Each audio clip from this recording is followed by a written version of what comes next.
अस्सलाम वालेकुम स्टूडेंट्स, आज हम अपनी एक्सरसाइज 1.5 स्टार्ट कर रहे हैं। इसमें कहा जा रहा है कि right the following complex numbers in the form of a plus iota b। अब यहाँ पर एक चीज़ आप जहन में रखें कि इसमें एक पार्ट होता है रियल, ठीक है, एक रियल होता है, दूसरा होता है इमेजिनरी पार्ट, ठीक है, एक पार्ट होता है रियल, दूसरा होता है इमेजिनरी पार्ट। अब ये कह रहा है कि इसमें से आपने बताना है कि इमेजिनरी पार्ट कौन सा है। तो ए आपका रियल है, और बी जो है वो आपका इमेजिनरी पार्ट है, ठीक है। अच्छा, अब देखें कैसे करना है इसको। पहला है हमारा 1, 2। अब इसने क्या कहा था, देखिए इसने कहा था ए जो है वो रियल है, दूसरा इमेजिनरी है बी। तो इधर हमारा ए 1 है और बी हमारा 2 है। तो इसका आपका जवाब आएगा 1 + 2 आयोटा, ठीक है।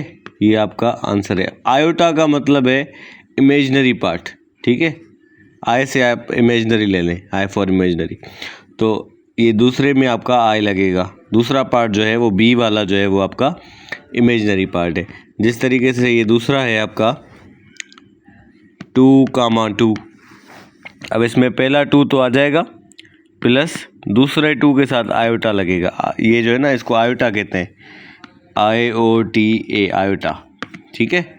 ये जो निशानी है आई वाली, ये क्या है, आयोटा। तीसरा है आपका 0, 4। इसमें देखें 0 की कोई वैल्यू नहीं होती, इसलिए हम 0 नहीं लिखेंगे। तो हमारा रियल पार्ट ख़त्म हो गया। बाकी इमेजिनरी पार्ट में हमारा 4 है, तो इसलिए हम 4 आयोटा लिखेंगे, ठीक है। अच्छा, अब ये देखें रियल में हमारे पास क्या है, -1 है, हम -1 सेम लिखेंगे, प्लस अब ये 1 लिखने की ज़रूरत नहीं होती, 1 की कोई वैल्यू नहीं है +1 की, इसलिए हम सिर्फ आयोटा लिखेंगे इसकी जगह पे, ठीक है। ये आपका आंसर है। उसके बाद है आपका -2 + 0।